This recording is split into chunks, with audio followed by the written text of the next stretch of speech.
서양에서는 신사의 조건으로 유머를 꼽기도 한다고 해요.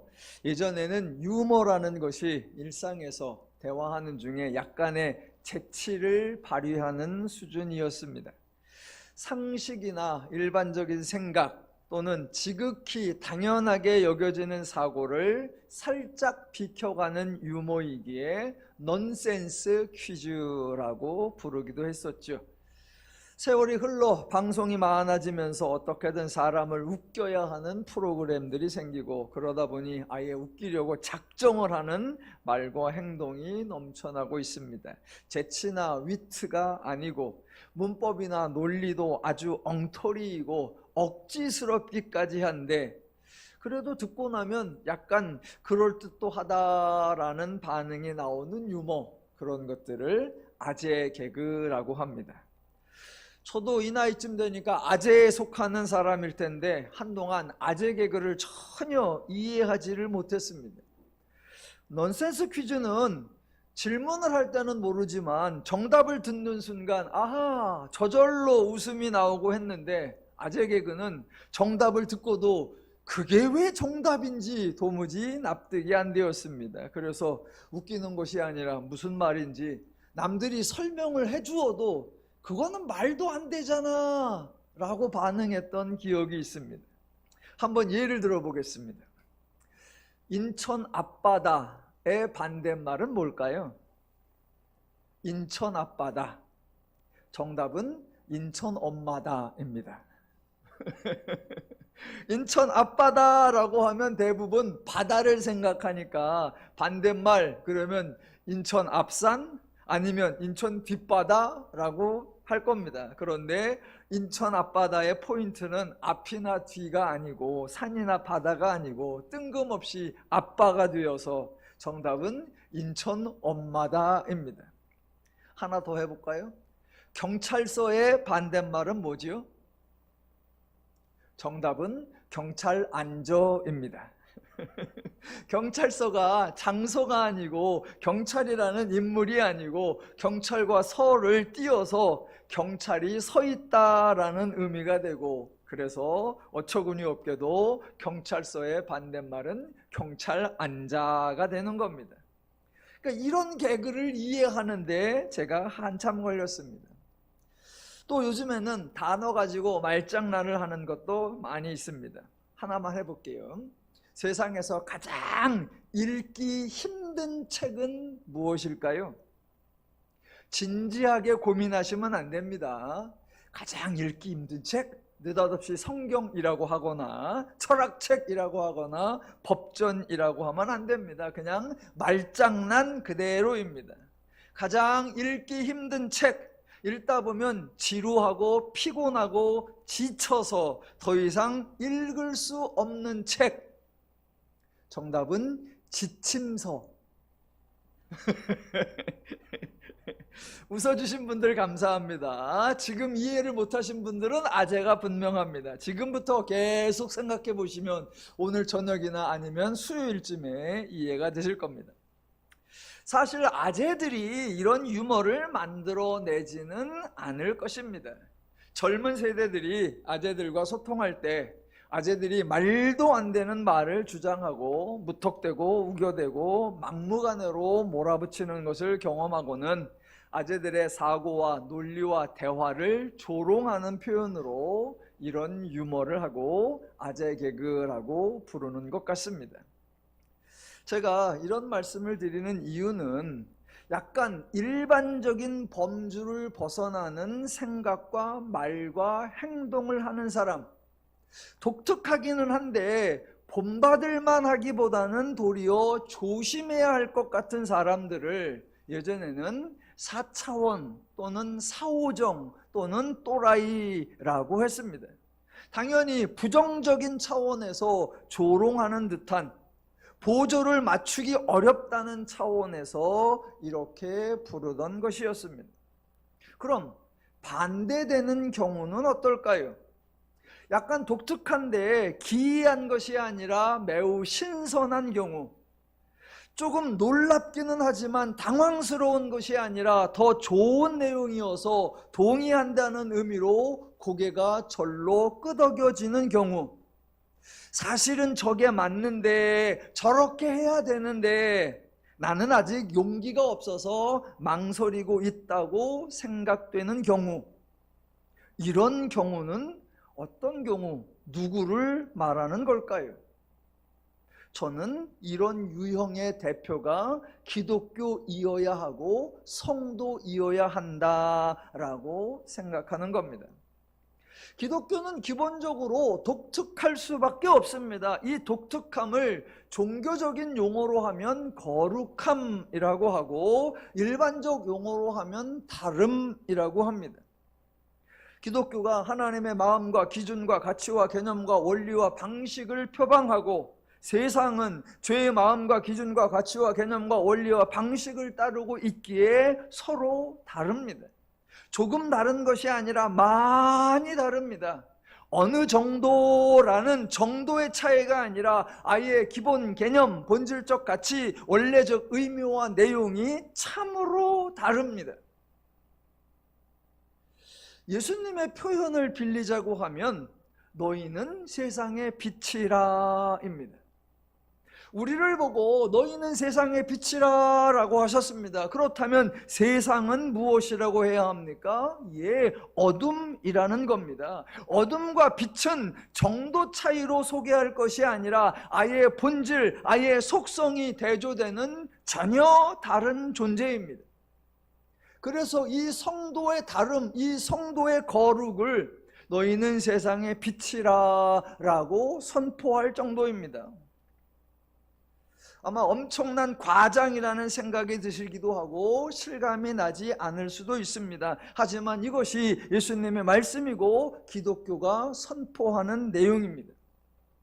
그러니까 기독교는 복음서에서 예수님이 행하셨던 것처럼 오늘날 세상에서 이 본질적 차이, 이 거룩함을 직접 증명해 주어야 합니다. 요즘 관가에서는 우리나라 정부 기관들이 대통령에게 업무 보고를 하고 그 보고 자리에서 토론도 함께 진행되고 있는 것 같습니다. 영상을 통해서 자료 화면들이 짤막짤막하게 소개되고 있어서 저도 몇 개를 좀 보았는데 개인적으로 아주 와닿는 내용이 하나 있었습니다. 고용노동부의 정책, 그리고 실제 현실에서 고용이 어떻게 진행되고 있는지에 대한 소개와 지적을 대통령께서 하신 부분이었습니다. 국가에서 고용하는 단기 계약직 근로자들에게 최저임금만 준다고 합니다. 또한 1년을 근무하면 퇴직금을 주어야 하니까 주지 않으려고 11개월 단위로 계약을 하고, 2년을 근무하면 정규직으로 전환을 해야 하니까 1년 11개월만 계약을 하고 그 기간이 지나면 해고했다가 한 달 뒤에 다시 고용한다고 합니다. 정부가 그렇게 하고 있다는 겁니다. 개인 기업은 이윤 추구가 목적이니까 그럴 수 있다고 해도 고용의 가장 모범을 보여주어야 할 국가가 이러고 있다고 지적을 하셨습니다. 국민의 세금을 받아서 국민을 고용하는데 가장 국민에게 유익을 주는 방식이 아니라 가장 악랄한 방식을 적용하고 있다, 개선되어야 한다라는 지적이었습니다.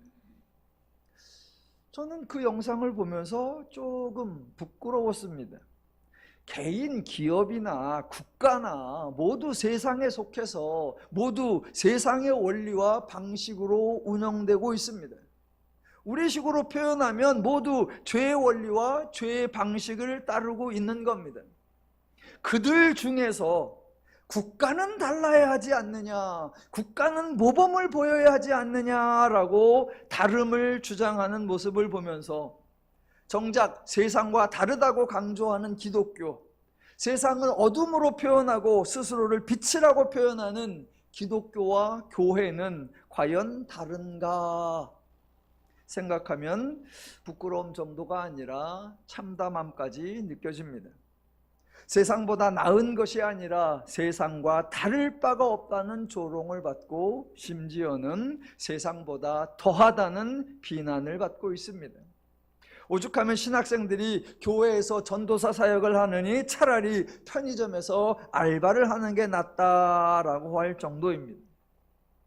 세상은 죄 쪽으로 돌아간다고 지적하는 곳, 그래서 하나님을 섬긴다고 하나님의 마음으로 한 몸이라고 강조하는 교회가 열정페이를 하고 있다면 이것은 자기 모순에 걸려 있는 겁니다.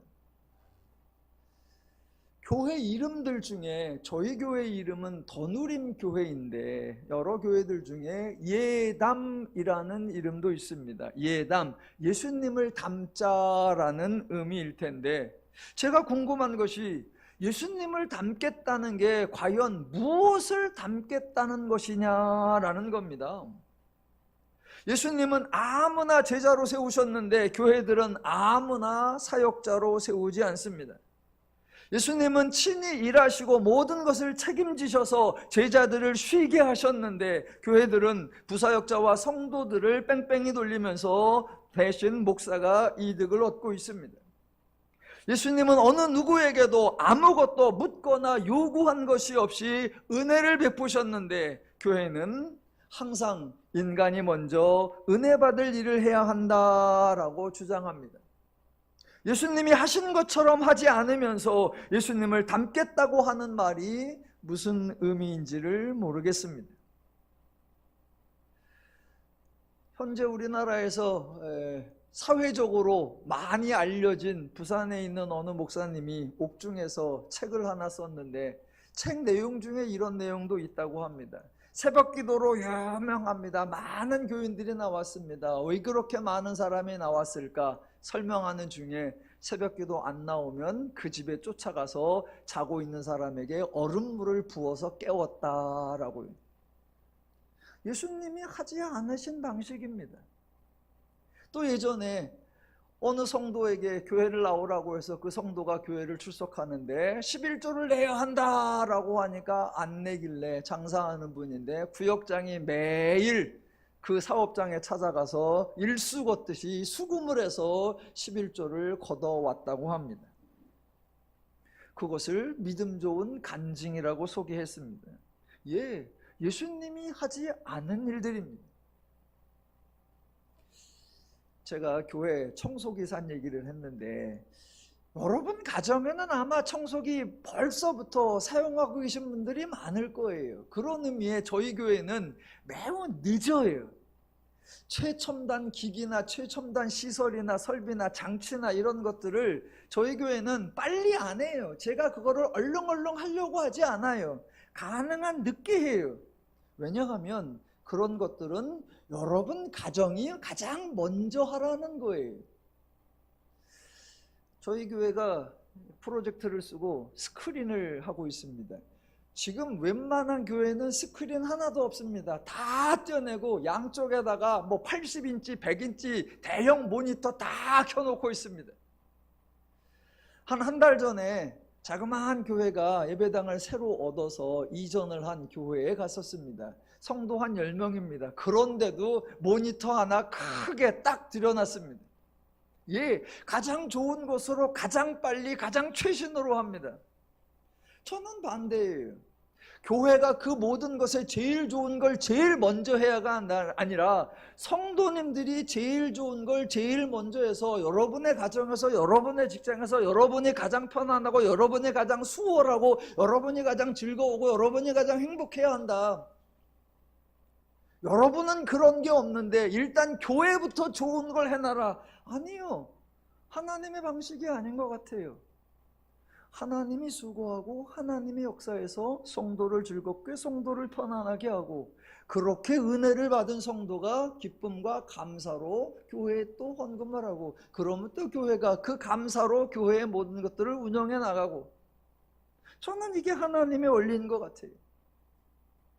성도들도 마찬가지예요. 성도들의 자녀 중에 예담이라는 이름을 가진 자녀들이 많습니다. 자녀들이 예수님을 닮기를 바라는 것 같은데 제가 궁금한 거예요. 무엇을 닮기를 바라는 걸까?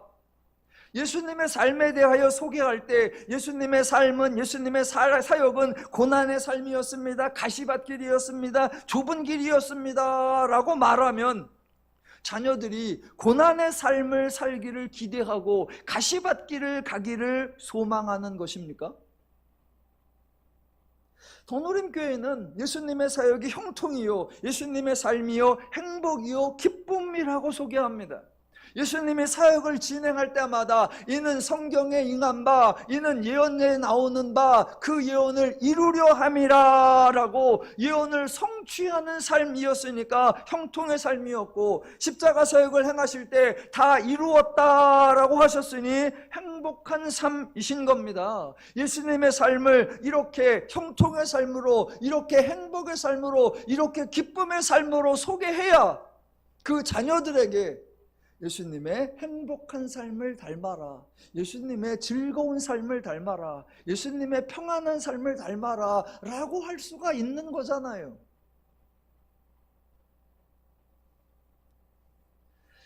연말이 되면 모든 기관이나 단체들이나 모임들이 결산을 하고 평가를 할 겁니다. 교회도 예외가 아닙니다. 교회가 부흥이라는 용어를 사용하는데 실제적으로는 성장이라는 의미이고, 내용적으로는 출석하는 숫자가 얼마나 늘어났는가, 헌금과 재정이 얼마나 많아졌는가, 그게 평가의 기준입니다. 부흥시킨 사역자는 살아남고 그렇지 못한 사역자는 해고를 당하기도 합니다. 우리끼리 교회를 언급할 때 뭐라고 하죠? 큰 교회, 작은 교회라고 하거나 대형 교회, 개척교회라고 하기도 합니다. 하지만 과연 기독교는 세상에서 어떤 모습으로 존재해야 할까요? 하나님이 세상에서 어떤 모습으로 역사하셨습니까? 내가 가장 크다, 내가 가장 강하다, 내가 가장 잘한다, 내가 가장 부유하다라고 강조하셨나요? 예수님은 세상에서 어떤 모습으로 자신을 드러내셨습니까? 내가 가장 높다, 내가 가장 능력이 있다, 내가 가장 세다라고 권세자, 권위자임을 자처하셨나요? 전혀 그렇지 않습니다. 하나님이나 예수님이 강조하신 것은 거룩함, 즉 다름이었습니다. 죄와 다르다, 세상과 다르다, 죄인들과 다르다, 어둠과 다르다라는 거였습니다. 오늘날 기독교와 교회가 놓치고 있는 게 바로 이것입니다. 세상에서 기독교와 교회는 거룩함이 드러나야 하고 다름이 증명되어야 합니다. 다름이 실행되어야 하고 다름이 인정되어야 합니다. 세상이 어둠일 때 교회는 빛이라는 거룩함이 있어야 그게 교회가 세상에 존재하는 이유요, 세상에서 교회가 해야 할 역할입니다. 더누림교회는 어떤 교회가 되어야 할까? 저 큰 교회 되고 싶습니다. 대형 교회 되고 싶습니다. 부자 교회 되고 싶습니다. 그러나 더 중요하게 더누림교회는 거룩한 교회, 세상의 그 어떤 조직이나 단체와 다른 하나님의 뜻을 따르는 교회, 그런 교회가 되기를 소망하는 겁니다. 예수님께서 너희는 세상의 빛이라 라고 말씀하신 것, 세상을 어둠으로 선언하고 성도를 빛으로 선언하신 것인데, 이 말씀을 이해하려면 창세기 3장에 대한 바른 이해가 전제되어야 합니다. 사도 바울이 했던 유명한 구절, 저도 자주 언급하는데 고린도후서 5장 17절, 누구든지 그리스도 안에 있으면 새로운 피조물이라, 이전 것은 지나갔으니 보라 새 것이 되었도다 라고 하는데, 이 구절도 이전 것에 대하여 바로 알아야 새 것에 대하여 정확하게 이해할 수 있기에 이 구절도 창세기 3장과 연결이 되어 있는 겁니다. 그동안은 남자와 여자가 선악을 알게 하는 나무의 열매를 따먹고, 그래서 하나님이 남자와 여자를 심판하시고 저들의 죄에 상응하는 징계와 형벌을 내리셨다라고 생각해 왔고 설명해 왔습니다. 인간이 죄를 지었고 하나님이 벌을 주셨다라는 것만 강조할 뿐, 정작 인간이 어떻게 변화되었는지, 인간이 어떻게 달라졌는지에 대한 설명은 하지 않았었습니다. 일반적인 예를 하나 들어보겠습니다. 학교에서 시험을 보는데 학생이 부정행위를 하다가 걸렸습니다. 그래서 선생님에게 매를 맞았습니다. 요즘에는 그렇게 걸려도 때리면 큰일 날 거예요. 그런데 예전에는 걸리면 그 자리에서 선생님이 엉덩이를 때리기도 하고 따귀를 때리기도 하고, 그래서 하여튼간 부정행위를 하다 걸리면 선생님에게 매를 맞았죠. 그렇게 한바탕 맞고 나서는 들어가 시험 봐. 예, 죗값을 치른 거예요. 부정행위에 해당하는 체벌을 받았으니까 용서라는 표현이나 개념이 등장할 이유가 없고, 이 학생도 매를 맞은 것일 뿐 이 학생 자체가 달라진 것은 없습니다. 또 운전을 하다가 신호를 위반을 했더니 과태료 고지서가 날라왔고 벌금을 냈습니다. 예, 죗값을 치른 겁니다. 위법행위에 대한 징계를 받았죠. 그것으로 끝. 이 운전자가 달라진 것은 하나도 없습니다. 어떤 사람이 주가 조작을 시도해서 상당한 이득을 보았다가 적발되었습니다. 그래서 재판을 받고 이득의 몇 배에 해당하는 벌금을 내고 옥살이까지 했습니다. 예, 부당한 행동을 한 것에 대한 이러한 저러한 처벌을 받았습니다. 그래서 물어내고 감옥에 갔다 왔을 뿐 이 사기꾼이 달라진 것은 없습니다. 사람들은 죄를 지으면 벌을 받아야 한다라고 말하고, 벌을 받으면 벌을 받았으니까 됐다라고 말합니다. 세상에서는 어느 누구도 그 사람이 변화되고 그 존재가 달라진 것에 대해서는 언급하지 않습니다. 실제로 죄를 지었다고 벌을 받았다고 그 사람이 변화되거나 존재가 달라지는 경우는 없기 때문입니다.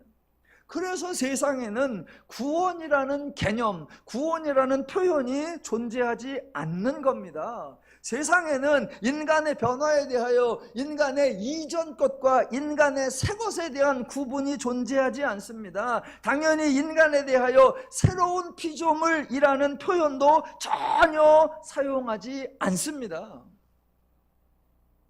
법체계와 관련해서 인간을 언급할 때에는 기껏해야 교화나 갱생의 정도를 언급할 뿐입니다. 그 사람의 사정이나 상황이나 형편을 개선할 수 있는 프로그램을 시행하는 정도일 뿐입니다. 하지만 기독교는 다릅니다.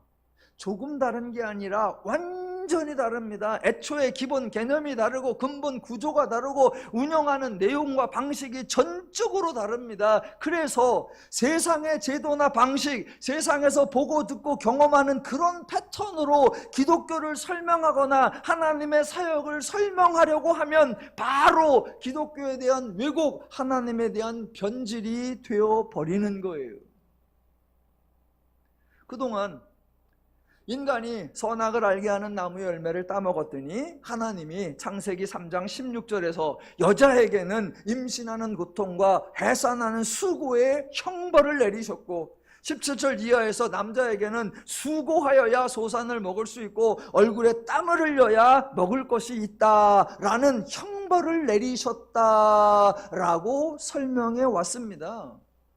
여러분, 전혀 그렇지 않습니다. 하나님은 인간의 행동에 대해, 인간의 죄에 대해 징계나 처벌을 내리지 않습니다. 요 얘기를 하려고 창세기를 23번째 하고 있는 거예요. 자, 오늘 왜 그런지를 다시 한번 설명해 보겠습니다. 최근에 연예계에 사건이 좀 터졌죠. 연예인의 과거 행적이 문제가 되었고, 어떤 분은 아예 은퇴를 했고 어떤 분은 잠정적 활동 중단을 선언했습니다. 남자 영화배우 한 분과 또 예능인 한 분, 그리고 여자 예능인 한 분이 제보자들에 의해 구체적인 문제 행동들이 드러나게 되었고, 제보자들은 그 연예인들이 적절한 처벌, 꼭 법적인 처벌뿐만이 아니라 일정한 징계적 조치가 취해지기를 기대했고, 그런 소식을 들은 많은 대중들도 그 사람은 뭔가 제재를 당해야 되는 거 아니야 라고 마음을 모았습니다. 그리고 실제로 사회적 징벌에 해당하는 결과가 진행되었습니다. 자, 여기서 한 가지 질문을 해보겠습니다. 제보자들은 왜 제보를 했고 왜 징계받기 받기를 바랬을까요? 그 소식을 들은 많은 군중들은 왜 그에 상응하는 조치가 취해지기를 기대했을까요? 여러 가지 이유 중에 한 가지는 그 사람들이 현재 나름 성공한 상태이고 잘 먹고 잘 살고 있기 때문입니다. 그들이 행한 행동에 대한 벌을 받지 않았거나 설사 벌을 받았다 할지라도 충분하지 않다라고 생각한 겁니다. 얼마 전에 드라마 중에 더 글로리라고 하는 드라마가 있었습니다. 제가 드라마를 전부 다 본 경우는 거의 없습니다. 그냥 중간중간 짤이 나오면 잠깐 보고 그 짤들을 이렇게 조합하면 아 이런 내용이구나 라고 파악을 하는데, 그 중에 하나 더 글로리라고 하는 드라마, 학창시절에 학교폭력이 있었고 그때 피해를 받았던 학생이 졸업하고 성인이 되었을 때 그 가해자를 찾아가서 보복하는 내용을 다룬 거였습니다. 학폭 피해자가 어려운 억울한 일을 당했었고 한참 세월이 흘렀음에도 불구하고 꼭 보복하고 싶어 했습니다. 왜 그랬어요? 자기가 피해자인데 자기를 가해한 그 사람이 나중에 보니까 나보다 더 잘 돼 있는 것 같고 여전히 잘 먹고 잘 살고 있는 거예요. 그게 싫은 거예요. 우리나라 프로야구 중에 얼마 전에 드래프트 내년도 선수 선발을 한 게 있었습니다. 그 중에 1번으로 제일 먼저 뽑힌 선수가 사실은 그 학생이 고등학교 시절에 후배들을 지속적으로 학대했다, 그래서 학폭 가해자다라는 의혹이 있었습니다. 그런데 문제 없다라고 해가지고 드래프트에 신청을 했고 그 학생이 말 그대로 1번으로 뽑혔습니다. 뽑혀서 나와서 소감을 말하라 라고 하니까 그런 의혹이 있는데 나는 떳떳합니다 라고 기자회견을 했어요. 그래서 그 학생이 그 구단으로부터 아주 고액의 계약금을 받고 선수로 등록을 했습니다. 그걸 바라본 그 피해자들이 자기는 피해자인데 가해자는 1번으로 뽑혀서 나와서 한다는 말이 나는 떳떳하다라고 하고 돈도 수억 받으니까 너무나 속이 상해서 더 많은 정보들을 제공해서 그 학생이 결국은 학폭 가해자다라는 판결이 나서 앞으로 선수 생활이 어떻게 될지 모르는 겁니다. 자, 과거의 행적인데 왜 드러내고 왜 지적하고 왜 그가 처벌받기를 원하냐면 여전히 더 잘 먹고 더 잘 살고 있는 것입니다. 자, 한번 정반대의 경우를 살펴보겠습니다. 학창시절에 나보다 덩치도 크고 키도 커서 일진이었던 학생이 있고 그에게 피해를 본 학생이 있습니다. 세월이 지나서 우연히 만났는데 나에게 가해를 했던 그 학생이 지금 보니까 조그만해요. 그 학생은 학생일 때 폭풍 성장을 해가지고 학생일 때 제일 등치크고 제일 키가 컸었고 그 당시 이 피해자는 작았다가 그 후에 성장을 해서 나중에 만나니까 그 학생은 그대로이고 얘는 커가지고 보니까 얘가 더 크고 걔가 작아진 거예요. 이 조만한 놈이 일진을 했었고 조만한 놈이 나를 괴롭혔던 거야? 라고 생각을 하고 저놈이 지금은 어떻게 사나라고 알고 보니까 학창시절 때부터 술 많이 먹고 담배 많이 피고 그 버릇을 이어가서 청년일 때 마약을 하고 또 일진이 되어서 조폭생활로 늘 패싸움을 하러 다녀서 몸이 여기가 부서지고 저기가 끊어지고 엉망진창이 되었고 안 아픈 곳이 없고 아주 가엾은 생활을 하고 있습니다. 여러분이 그런 상대를 보고 그 상대의 현재 실체를 확인하고 그래도 벌을 주고 싶다, 그래도 보복하고 싶다라는 생각이 드십니까? 아니면 아이고 이미 벌을 받았구나 라는 불쌍한 생각이 드십니까? 운전을 하는데 좋은 차를 몰고 있는 운전자가 자꾸 내 앞에서 운전을 방해합니다. 깜빡이도 켜지 않고 차선 변경을 마구서구 하다가 내 앞에서 슝 가다가 또 서서 급정을 하게 만들어서 매우 위협적인 운전을 해서 나로 하여금 불안을 느끼게 하더니 조롱하듯 쉥 하고 달려나갑니다. 내가 너무 불안해서 교통경찰에게 신고해서 벌을 받게 해줄까라고 하는데 조금 가다 보니까 차량 한 대가 차벽을 들이받는 사고가 났고 차는 박살이 났고 운전자가 넘어진 차의 창문에 반쯤 튀어나와 있는데 딱 봐도 대형 사고이고 생명이 위독해 보이는 상태입니다. 나를 위협하던 그 차, 그 운전자가 그 지경이 되어 있습니다. 그걸 지나가면서 보고 그 꼴을 보고도 이 정도로는 부족해, 신고해서 다른 벌도 받게 해야지 라는 마음이 생깁니까? 아니면 에이구 비록 운전을 험악하게는 했지만 그래도 죽지는 않아야 할 텐데 그런 측은지심이 드십니까?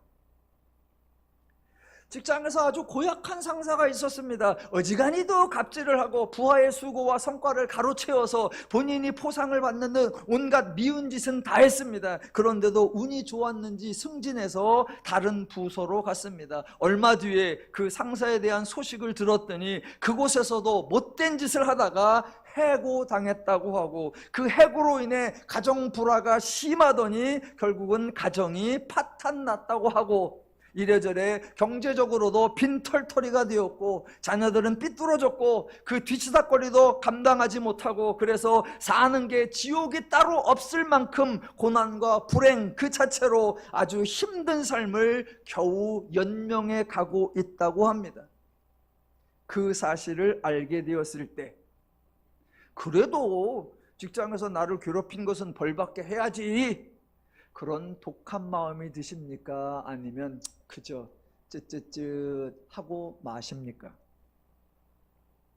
세상의 법의 관점에서는 그 사람이 법을 위반하여 죄를 지은 것만 주목합니다. 그 행동으로 인해 그 사건으로 인해 그 사람에게 어떤 일이 일어났는지는 관심사항이 아닙니다. 조금 불쌍한 측면이 있다고 해도 죄를 지은 것에 대해서는 죄에 상응하는 처벌을 내립니다. 그래서 이미 그 사람이 딱한 처지가 되어 있지만 그것은 법이 내린 처벌로 인한 것이 아니니까 고려 대상이 아니고 오직 법에 근거하여 죄를 범하에 대한 행동에 대한 처벌을 또 내립니다.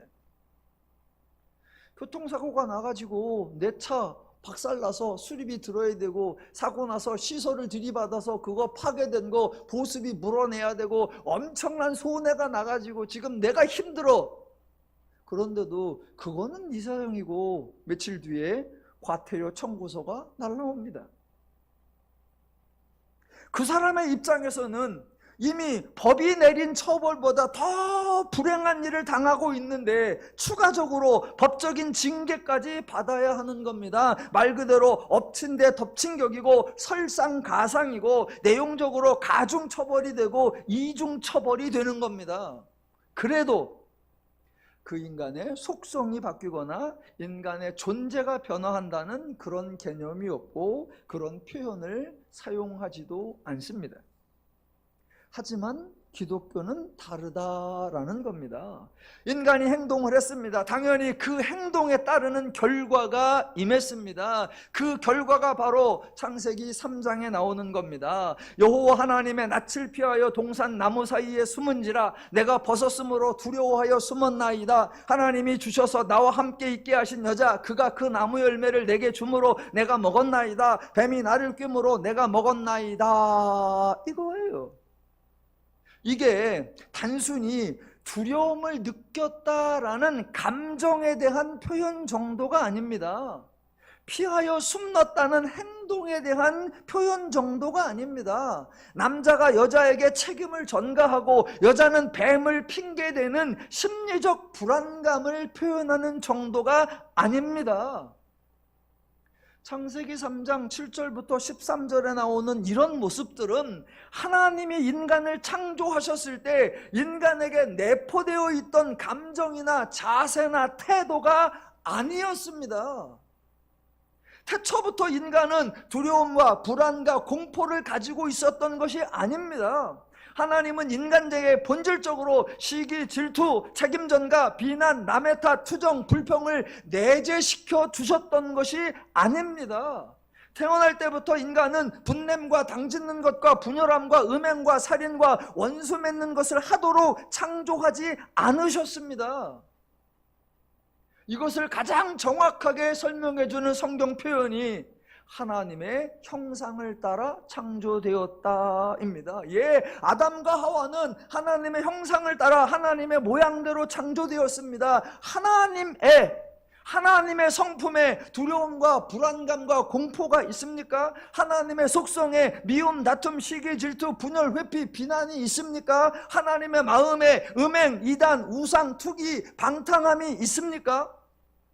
성경 전체에서 하나님이 그런 모습을 보여주신 적이 있습니까? 없습니다.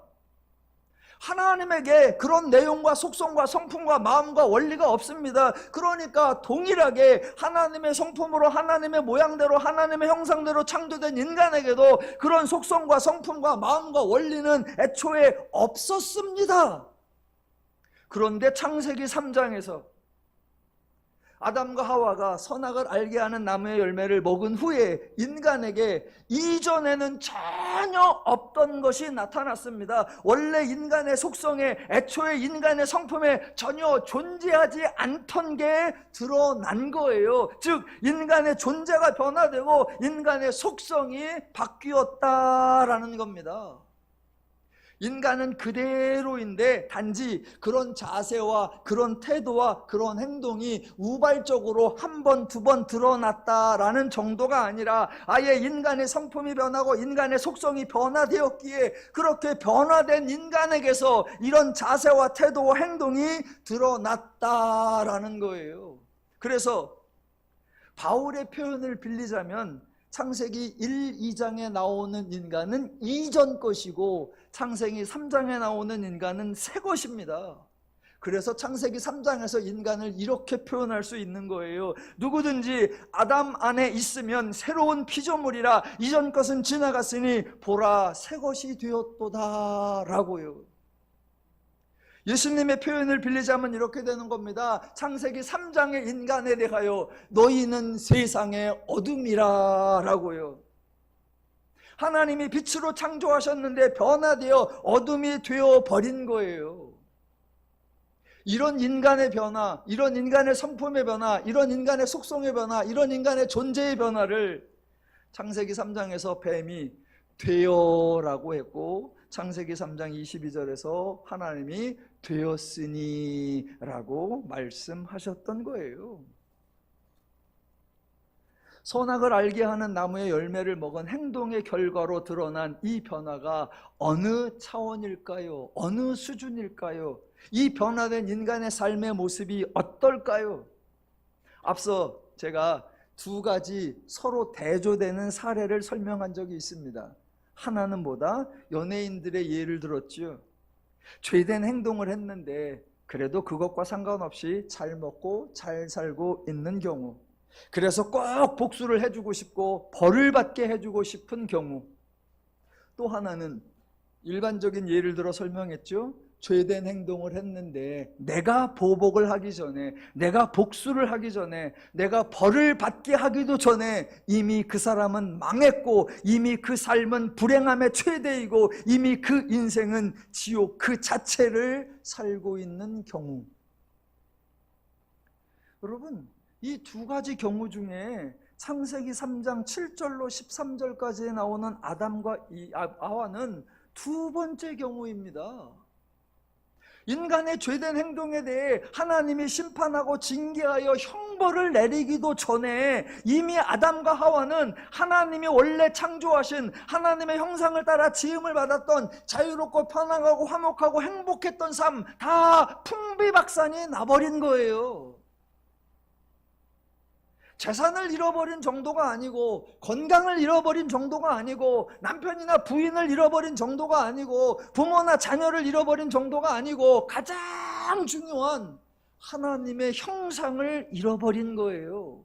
다른 표현으로 인간의 삶에 가장 중요한 자유, 평안, 안식, 기쁨, 온유, 인애, 자비, 사랑, 긍휼, 양선, 인격, 존귀, 품위, 신뢰, 이해, 존중, 이걸 다 통틀어서 한마디로 행복을 잃어버린 거예요. 다른 표현으로 불행에 빠져 있는 거예요. 또 다른 표현으로 지옥에 처해 있는 거예요. 창세기 3장의 본문에는 그런 단어가 나오지 않지만 앞으로 성경에서는 이 상태를 죄인이라고 부르는 겁니다. 여러분, 인간이 닥치게 되는 상황 중에 이것보다 더 나쁜 건 없습니다. 이것보다 더 불행한 건 없어요. 더 이상이 없습니다. 그래서 이렇게 인간이 죄인이 되어버린 것, 인간의 속성과 존재와 마음과 원리가 바뀌어버린 것, 그걸 뭐라고 표현했느냐? 하나님이 정확하게 표현해 주셨죠. 창세기 6장 5절, 여호와께서 사람의 죄악이 세상에 가득함과 그의 마음으로 생각하는 모든 계획이 항상 악할 뿐임을 보시고, 창세기 8장 21절, 사람의 마음에 계획하는 바가 어려서부터 악함이라. 그러니까 생각이 악하고 그게 계획하는 바가 악하니까 그게 실행하는 바가 악할 거고 그 결과가 악할 거고, 악의 악순환이 계속 반복되는 불행 그 자체가 되어버린 거예요. 이런 상태를 보시고 하나님이 보시기에 좋았더라 라고 하셨을 리가 없습니다. 원래 하나님의 형상대로 창조된 인간, 하나님이 보시기에 좋았더라고 했던 그 인간이 존재가 변하고 속성이 변하고 성품이 변했습니다.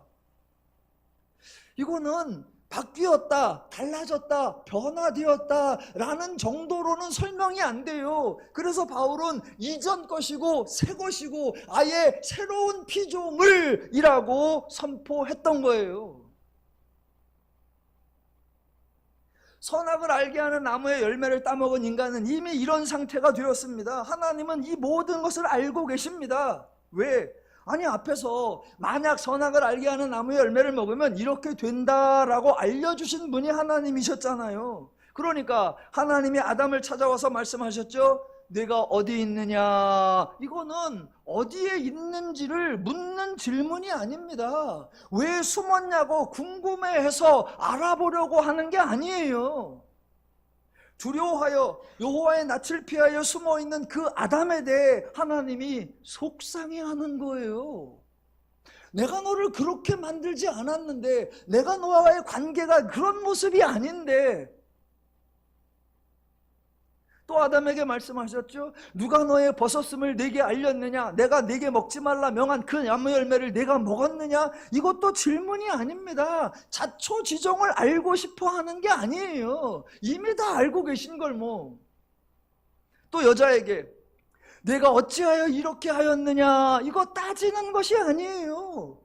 저들이 무엇을 했는지 알고 계시고 저들이 왜 이렇게 행동하고 있는지 다 알고 계십니다. 그래서 하나님은 속상하신 거예요. 하나님은 안타까우신 거예요. 하나님은 민망하신 거예요.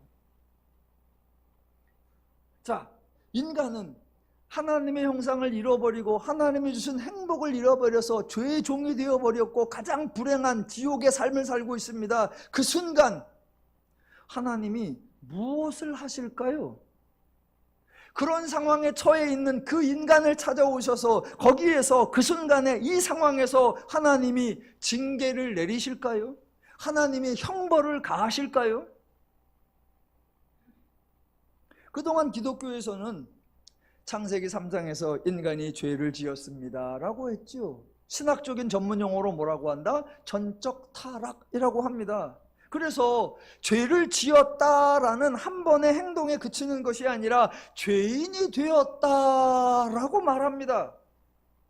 여러분, 세상에 법적인 기준으로 표현하면 죄인은 죄를 지은 사람에 불과합니다. 죄를 지었기에 죄값을 치르면 더 이상은 죄인이 아닙니다. 하지만 기독교의 기준으로 표현하면 죄인은 단지 죄를 지은 사람이 아닙니다. 이전에 죄를 지었던 사람이 아닙니다. 죄에 대한 징계를 받은 적이 있는 사람이 아닙니다. 전에 죄를 지은 전과자 정도가 아닙니다. 기독교에서 말하는 죄인은 죄에게 사로잡힌 자, 아예 죄의 종, 아예 죄의 자녀라고 하는 거예요. 더 이상 나빠질 것이 없고 더 이상으로 불행해질 것이 없는 가장 처참한, 가장 불행한 죄에 사로잡혀 있는 죄의 종, 죄의 자녀예요. 그걸 죄인이라고 해요. 그런 상태에 빠져 있는 죄인에게 하나님이 뭘 더 추가하십니까?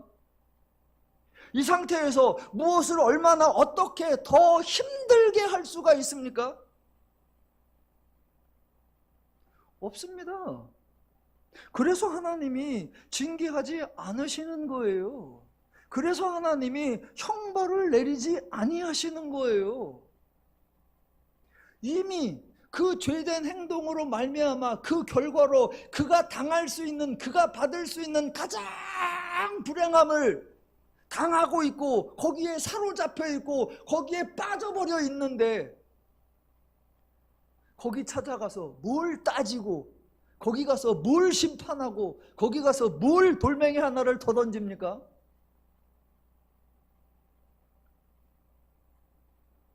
또 세상에서 법에서 죄에 대하여 징계나 형벌을 내리죠. 왜 내린다?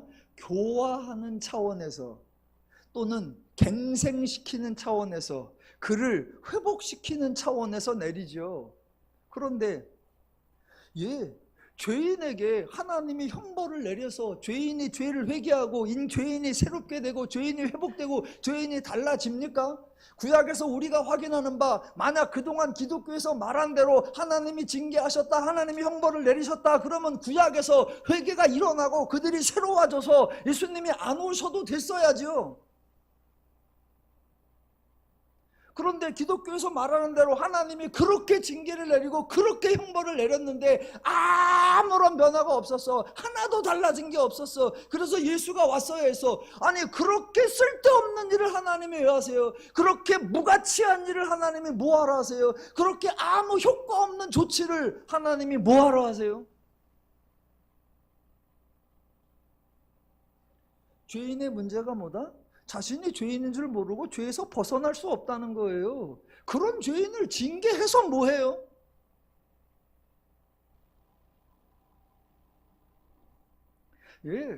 하나님은 결코 죄인을 징계하거나 형벌을 내리지 않습니다. 자, 지금 아담이 또는 하와가 하나님을 두려워하여 하나님의 낯을 피하여 숨었다라고 합니다. 이게 인간이 하나님에 대해 가장 죄적인 반응, 가장 어리석은 반응, 가장 무지한 반응, 가장 미련한 반응, 가장 손해보는 반응을 한 거예요. 인간이 두려워해야 하는 것은 전혀 두려워하지 않고 두려워하지 말아야 할 것은 두려워하고 있습니다. 인간이 피해야 할 것은 피하지 않고 피하지 말고 도리어 찾아야 하는 것은 찾지 않고 있습니다. 인간이 숨어야 할 대상에는 숨지 않고 도리어 나와야 할 대상에는 나오지 않고 숨어버립니다. 그래서 예수님이 말씀하시죠. 얘들아, 두려워해야 할 게 있고 두려워하지 않아야 할 게 있다. 제발 잘 분별해라. 그래서 두려워해야 할 것을 두려워하고 두려워하지 않아야 할 것을 두려워하지 말아라. 그게 그 유명한 마태복음 10장이에요. 한번 찾아보시죠. 예전에 설교할 때 했지만 한 번 더 오늘 본문과 연계해서 마태복음 10장.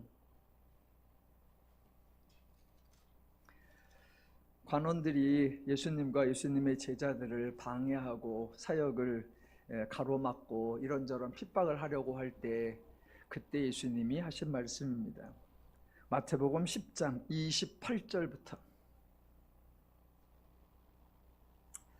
몸은 죽여도 영혼은 능히 죽이지 못하는 자들을 두려워하지 말고 오직 몸과 영혼을 능히 지옥에 멸할 수 있는 이를 두려워하라. 사실 앞에 예수님이 두려워해야 하는 대상 두 개를 말한 거예요. 첫 번째, 몸은 죽여도 영혼은 능히 죽이지 못하는 자. 몸을 죽이는 자예요. 당연히 두렵죠. 누구다? 세상의 관원들. 인간이 사회적으로 죄를 범하면 잡아가서 재판을 하고 처벌을 해서 가장 심하게는 몸을 죽이기도 하는 자들, 당연히 두려워해야 하죠. 그런데 그런 자들을 두려워하지 말라고 합니다. 왜 그러냐면 그거보다 더 두려운 놈이 있거든요. 그 두 번째 더 두려운 놈이 누구냐? 예, 몸과 영혼을 능히 지옥에 멸하실 수 있는 이, 제가 여러 번 말씀드렸죠. 요거를 존댓말로 써놨어, 경어로. 그래서 다 이게 하나님인 줄 안단 말입니다. 아니요. 몸과 영혼을 능히 지옥에 멸하실 수 있는, 그래서 요거를 지우세요. 그냥 멸하는 이. 몸과 영혼을 지옥에 멸하는 이, 예, 이거를 두려워해야 한단 말입니다. 왜? 말 그대로 몸과 영혼도 지옥에 멸할 수 있으니까 도대체 피할 방법이 없고 살 방법이 없으니까 진짜로 두려워하는 존재입니다. 이게 누구다? 얘 바로 죄이고 이게 바로 사단이에요. 그러니까 몸을 죽이는 자도 당연히 두려워해야 되는데 더 두려운 게 누구냐? 몸과 영혼을 증인 지옥에 멸하는 이예요.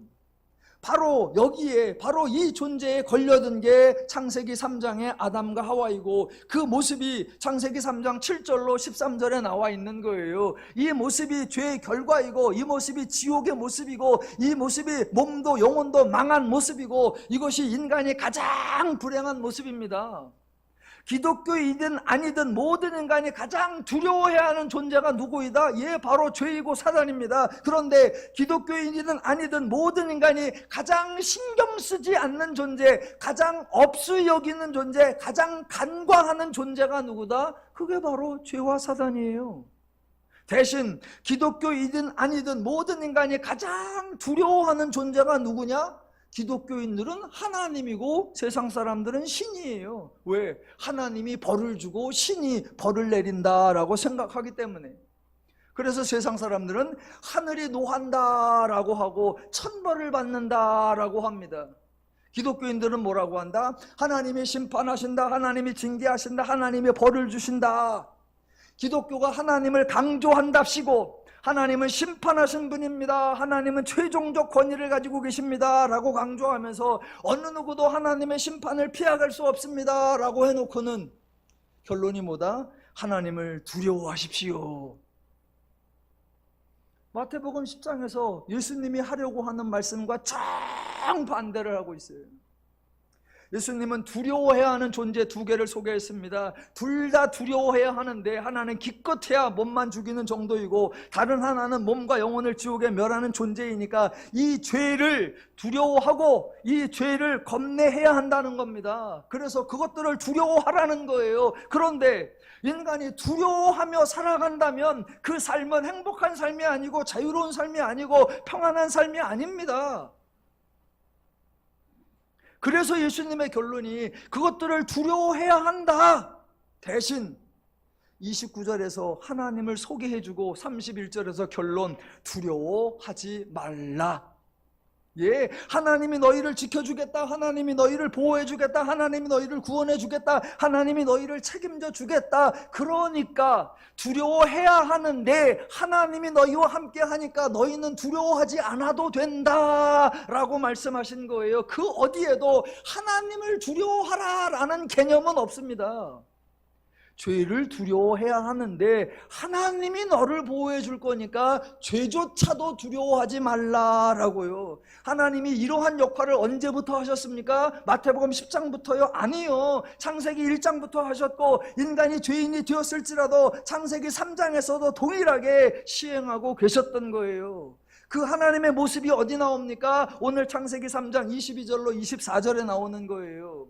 22절 중간에 이렇게 나오죠. 그가 그의 손을 들어 생명나무 열매도 따먹고 영생할까 하노라 하시고 여호와 하나님이 에덴 동산에서 그를 내보내어 그의 근원이 된 땅을 갈게 하시니라. 이같이 하나님이 그 사람을 쫓아내시고 에덴 동산 동쪽에 그룹들과 두루도는 불칼을 두어 생명나무의 길을 지키게 하시니라. 예, 하나님이 소중히 여기는 게 뭘까요? 생명나무요? 아닙니다. 사람입니다. 당연히 사람입니다. 왜 생명나무를 지키려고 하실까요? 생명나무가 죽을까봐? 생명나무가 사라질까봐? 생명나무의 열매가 없어질까봐? 아니요.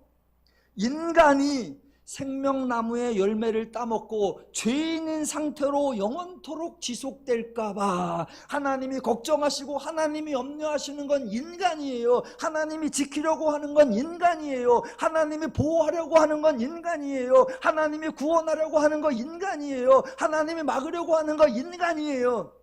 한 번쯤 아멘 해요. 끝날 때 됐는데.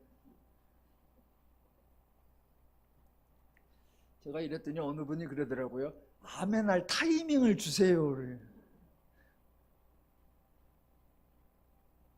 예, 인간이 죄를 지으면 죄의 결과로 이미 참담한 삶을 당하고 살고 있고, 그래서 하나님이 별도 추가 징계나 형벌을 내리지 않고 그 인간을 긍휼히 여겨서 하나님이 보호하시고 하나님이 지켜주시고 하나님이 구원하시는 은혜의 역사를 펼치시는 거예요.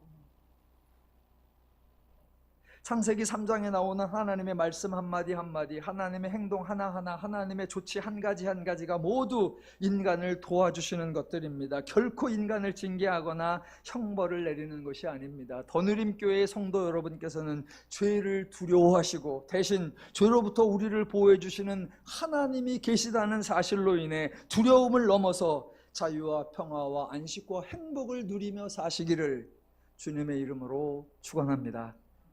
기도하겠습니다.